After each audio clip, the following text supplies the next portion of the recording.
today's project is today's projects are, well, we'll see how far we get.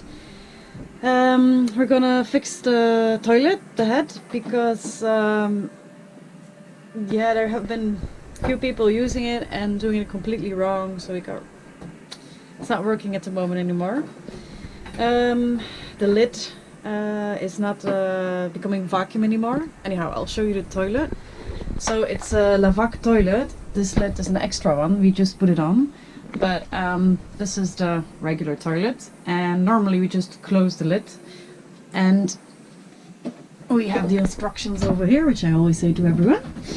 So it says that you have to flush the toilet, close the lid and give it 8 to 10 steady pulls using the full movement of the pump handle. Pause for 5 seconds, then continue pumping as before for a further 5 to 6 strokes. Now, afterwards, you have to leave the lid closed, and you cannot force it to open it, because otherwise the toilet will be broken. And last time somebody forced it really, really hard, so now we have some problems and we're figuring out what to do. As I said, we have, for now we are using the extra lid which we had on the boat, but that's also already broken, and a new lid would be 150 euros. Welcome to boat life. Everything is way expensive. Ramon is, what are you doing now, babe? I'm dissolving the rubber ring of the previous lid. See if I can do something there, but see this? Yeah, it's very loose as well. That is just forced open, and the holes became, instead of this big, became this big, so it doesn't seal off again. This is the old one we found, so we're going to do this for now until we order a new one online, and which is unfortunately another 150 bucks. Yep. But hey, at least we know what the problem is. Yep, that's true. We always look from the bright side. Yeah.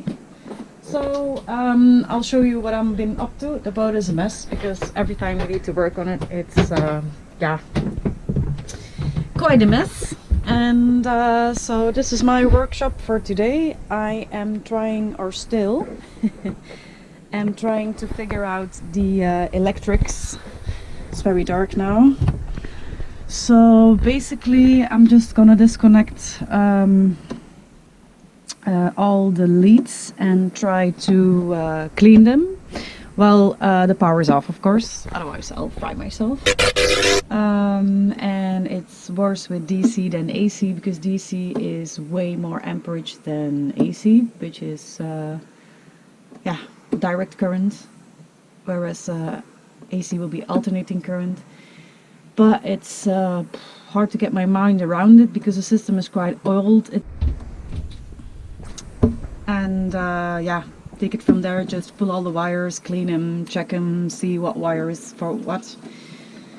And meanwhile, so we are working here very, very hard, as you can see. So it's a bit of a mess. And this one, you never can see him, do you? He's just working very hard with us. And now he has the whole bed for himself, the lucky bastard.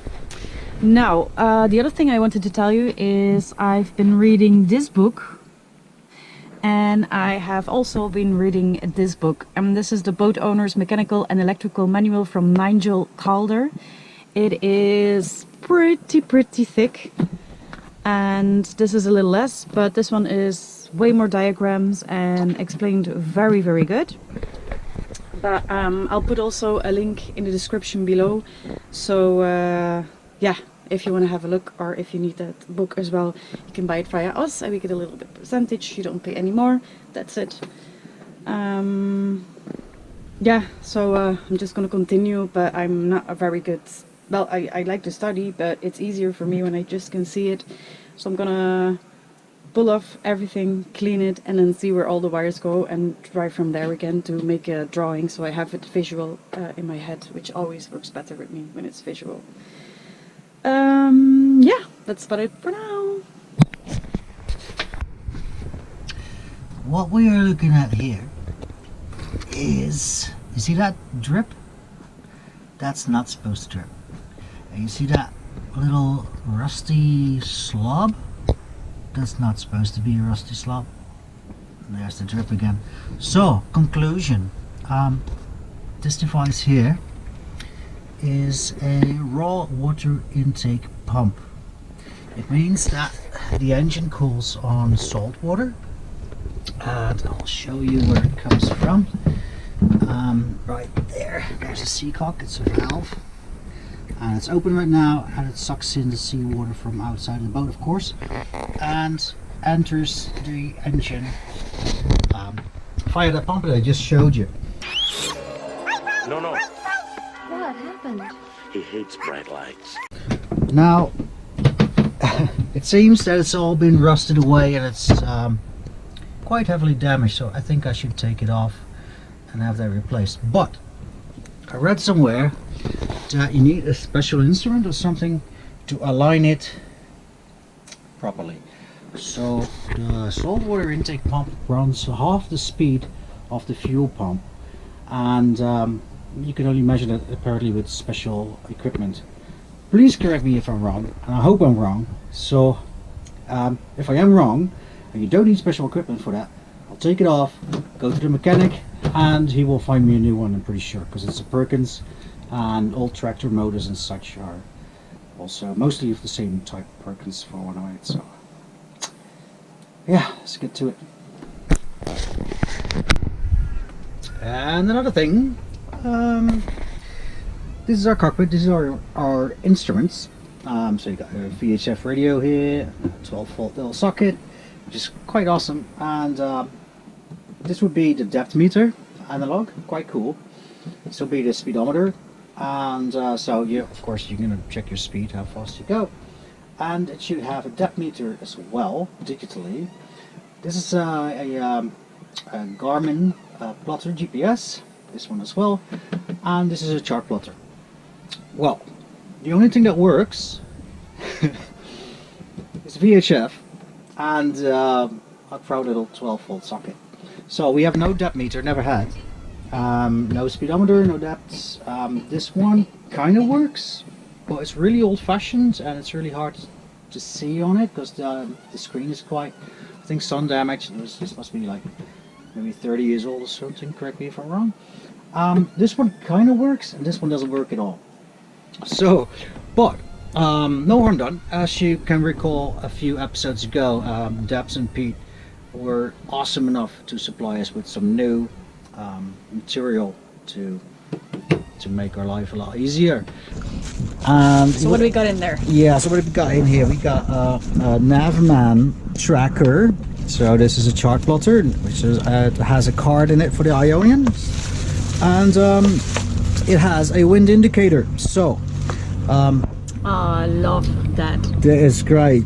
And they handed us a plotter, and from Navman, and also from Navman a Windex. So that was last time. So that's also on the project, so we're gonna have to build that in. I was thinking about getting another depth meter, which is quite important. You know, if you have a boat, depth is quite an issue. And I'm gonna build in the Pete's Navman here as well, so that they can communicate with each other. If you have the depth meter, it will tell us the depth. But if we have a speedometer, which tells us the speed, and sometimes these instruments come with the two functions in one, preferably, so the Windex will communicate with the speedometer, and then it will tell you the speed over land and more valuable info. So depth meter is quite important.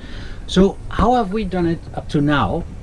Well, quite risky, if you tell me, but we use a program called Navionics, which is quite a big and well-known program and app actually among sailors.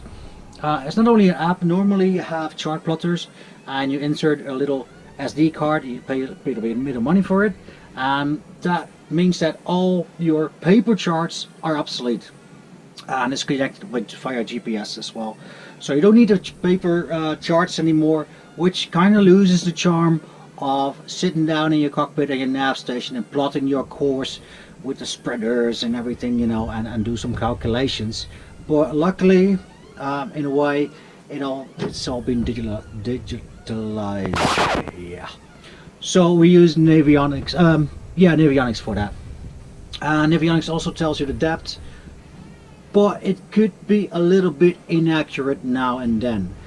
Here it's okay. In Greece, we know the way around, and in the Ionian that is. But imagine if you're down in the South Pacific, and there's so many reefs and shallow points that you can't. I think you really can't rely 100% on Navionics, so you really should have a depth meter, and so we're definitely going to have one. I think the previous owner, by the looks of it, didn't have a Windex. That means that there probably aren't any wires for it running through the mast, which can be our pretty big operation, to say the least. So we have to run the wires through the mast. It comes down here in a block at the foot of the mast, but preferably inside of the boat, under the ceiling, and then end up around here where we can attach the actual screen.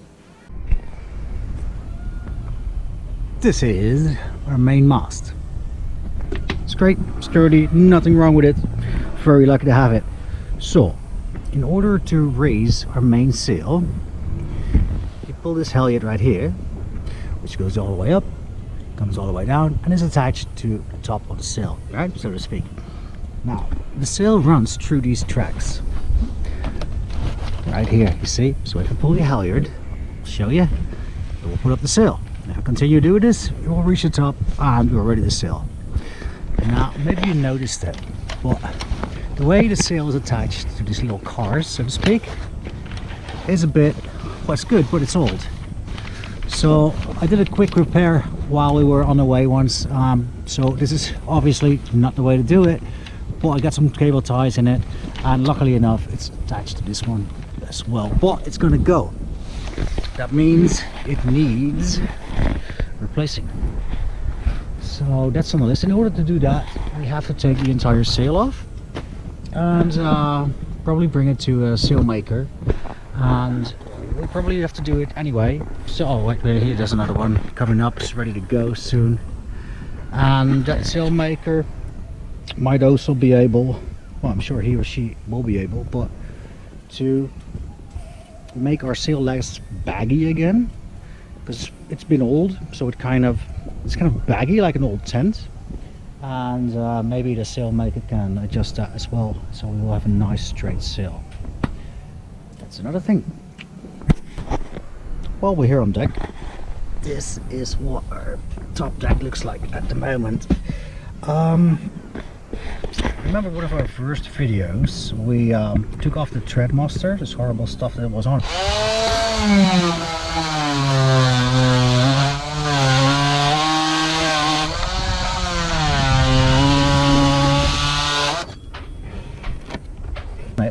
Oh, here's a piece. There's a bit of threadmaster, if you can see. That was on the entire boat, but it didn't look as fancy as this. So we had to take it off, and we had to put on this sort of grip paint. I'm testing out this paint.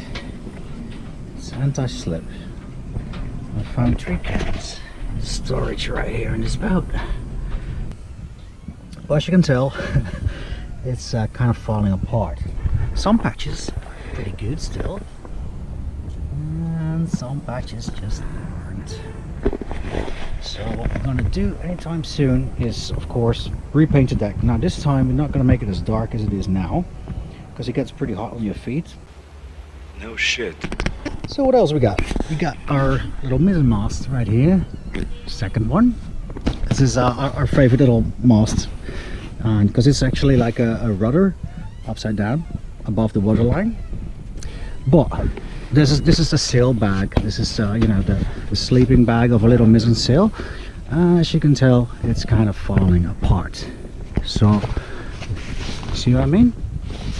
So that's gonna need restitching, and while we're at it, we're gonna take this little mizzen sail off and have it repaired as well. Again, to prevent this bagginess that appeared all over the years, all throughout the years. Sorry. Mizzen. This thing is as old as the boat, so 41, 42 years old, and is actually giving our power back to shore. don't ask me how. We really don't have a clue how.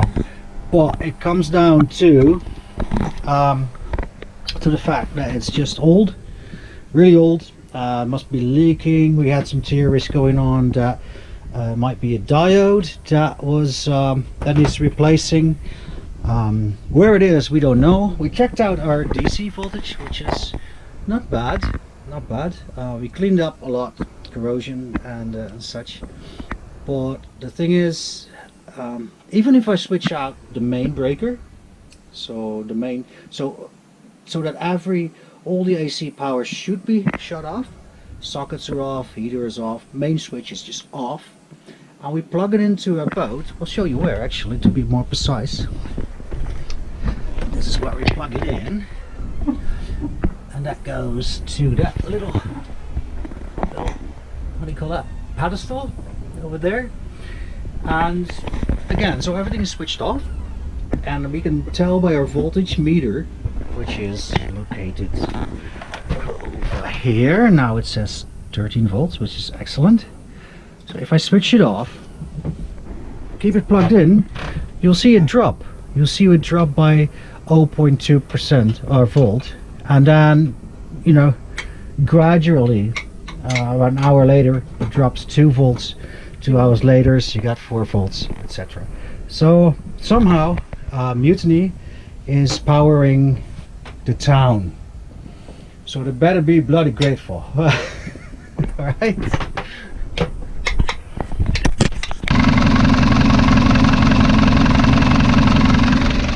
So this, ladies and gentlemen, is the sound of music. Woohoo! Always lovely when the engine starts. And the only minor point, as you can see, is that we have a leak. She still starts. We just have to figure out what to do now. And we noticed this the first time while we were sailing, and we had a few times that the engine was, well, the engine compartment was almost completely on the water. So the engine was almost submerged, which was pretty scary. Well, luckily, fortunately, we noticed in time, and we just, yeah, got the water out, or pumped the water out, and did that every 4 hours till we came to port, and that worked. For now, we're wintering, so we're laid up, which means that we're not going anywhere soon. We didn't do anything about it yet, but now, of course, it's winter time. We have to do all these things, because when Corona stops, we want to leave, we want to go where we want to sail, and whenever that happens, of course. So what I wanted to tell you as well, what we do to start the engine, which you have to do every month so she keeps on running, she's happy to discover more problems, is, of course, first check the oil, you know, with the dipstick. Secondly, I always go over here, the ignition key, and you can see here, I don't know if you can see it, this is the oil pressure from the engine oil, and we have 2.1 and 4.2. It has to be in between there, or as a lower, suggest between 30 and 60, and we see that it's pretty good. The others are the RPM, which you can see over here, which is now 500, and this little thing is for our batteries. You can see the alternator here, but this is our battery manage system, and we turn that on to charge the batteries. Here we have the water temperature, which apparently can go up to 100 Celsius or 12 Fahrenheit. I'm not very good with Fahrenheit, but I guess that's close enough, right? Don't kill me if I'm wrong. The other thing that we do is put her in forward. So just stick over, because I'm referring to the engine, she doesn't like to be in neutral, she needs to be in forward. Also, when we stop her, or when we're not, or when we're sailing, we need to go into reverse. There's always, yeah, one way you have to, depends on the boat, but for our boat it's reverse, and I know some other boats it's forwards. Next, I always check is the water exhaust, which I'll show you, is in our boat on port side. And you can see the bubbles. You can hear it. And yeah, that's good. So that's all fine. The only thing, as mentioned before, that we have to check now is our water intake, which is leaking. We have a lot of rust, so it's a lot of cleaning and painting again. And I asked Ramon to paint it pink, so I hope he allows me to. Maybe you can help me if I put a poll online and what color to color the engine in. Just select pink.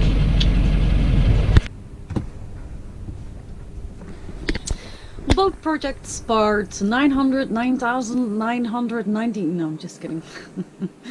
But boat projects, yeah, they are never ending, as most of boaters know, or people living on a boat. But hey, that's part of it. And sometimes it can bring you down because you think everything is fine and you did everything, or you solved one problem. But while solving that one problem, you find 3 others, and you don't know what to do, and you do all your research, and you want to fix it yourself, because if you have to ask for an, I'm just saying, for example, an electrician, an engineer, a rigger, a sailmaker, etc., etc., steel frames, making steel frames, a welder. If you have to ask for those people all the time you need something done, then it costs you a fortune. So what most people do, most boaters that have a boat, but that's the last part of their saving, buying the boat, and then there's nothing left anymore, they just try to fix everything themselves. And then once living on a boat, they go for anchor, which doesn't cost a lot, actually, well, nothing. But apparently in Croatia they're charging now, but that's a different story. And yeah, so they live very cheaply, which is very much possible, and probably on the other side of the world where everything is cheap, hopefully the beer as well, because that's always from my biggest expense. Anyhow, what I wanted to tell you is another, well, or show you, is another boat project. And it would be, we are now in the aft cabin, and this would be like the seats. As you can see, they're ripped and broken, and they're quite old. Yeah, if you can see, that's pretty disgusting, isn't it? So that needs to be changed, because that is just, I don't know how old it is or how many people sat on it, slept on it, so that's pretty, yeah. Well, all of them basically, there's one here, there's one there, and this is our lovely bed. And this needs to be changed too. Well, all of these. And then we have also these, I hope this is not too close, which are also quite old, and look at this gorgeous curtains. I don't know about you guys, but it's not really our taste. It's a bit different than blue. It's all very blue. These ones were actually from the saloon, which I hang over here, because the other ones were completely destroyed. As you can see over here, I see this all ripped and broken, and it's already been made, but it's very thick, and I mean, it might also be sun damage or UV damage, but you can see all through them, and it's not very nice, is it? Well, it does the job for now, and it's not priority number 1, but it would be nice, and it would make it more homely if we could fix those things. And in this room, what else? Yeah, at the moment we got loads of batteries, because we got some gifted, as you can see over here.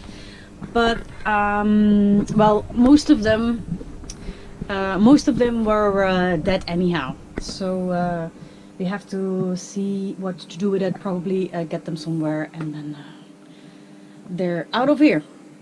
Another thing would also be probably for the clothes, which we are now have all stacked upon each other, like socks, trousers, everything is over here, because we prefer to have our hanger locker, which is over here, to have that one free.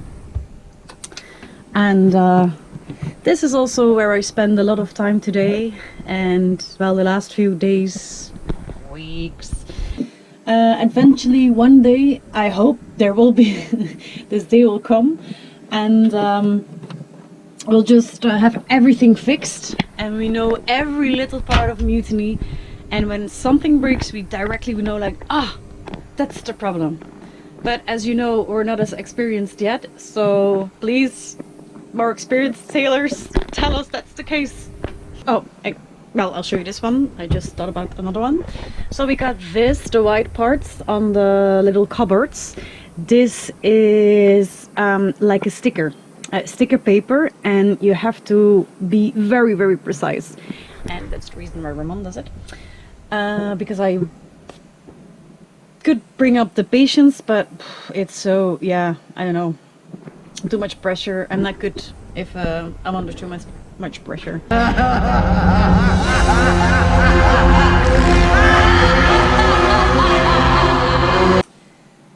Okay, and about the bow cabin, it's the same story. We need to redo all these cushions because the color isn't the best, and I just saw something else and it's probably old. You can also see the wood, which is needs some sanding and revarnishing, and I'll go to the galley now. So we have put this one on, so it's the same sticker paper, also like we did with this one. And well, on the kitchen of course is a heavy duty, it's been used every day, it's going to be wet surface all the time, so we need more heavy duty stuff. And I'll show you another thing, which we also did with the same one, and which is quite cool, well, I believe. Wait, let me unhinge the door first, otherwise it's not going to close. And ta-da-da-da, you probably saw it already. What do you think about that? The cave. So when it opens, you're like in the cave. Cool, huh?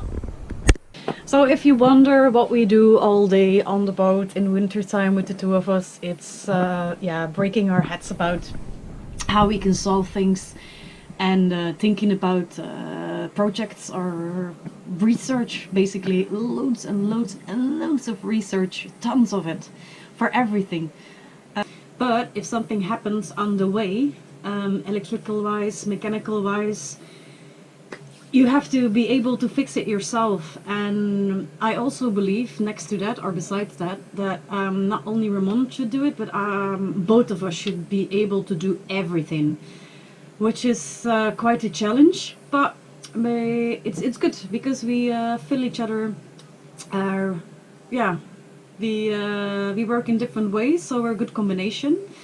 Well, luckily, and yeah, he knows certain things that I don't think of, and the other way around. So together we make one big whole. Oh, it's so romantic, isn't it? How I'm saying this.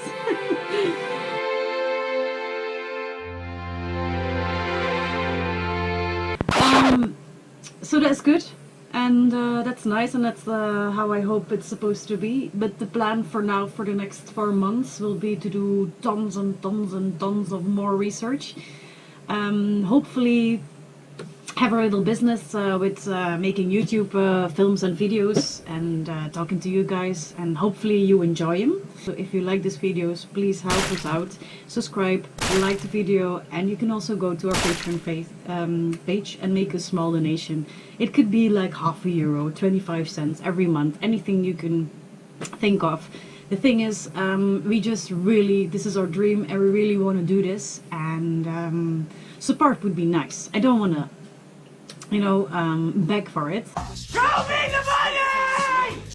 But I'm just mentioning it, and we really enjoy filming this and sharing it with you guys. So I hope you feel the same, and yeah, hopefully you do. And also I want to send a big heart to everyone in this Corona times, because it's weird, and you're all in lockdown. Here in Greece it's okay, we're also in lockdown, but I mean, it's different because we're on the boat, we can go out, we just need to wear a mouth cap, we can go for workout, we can go to the shop, we can do some stuff. But I know it's harder when you're in the house and you're locked up, and I mean, yeah, so really want to stress that.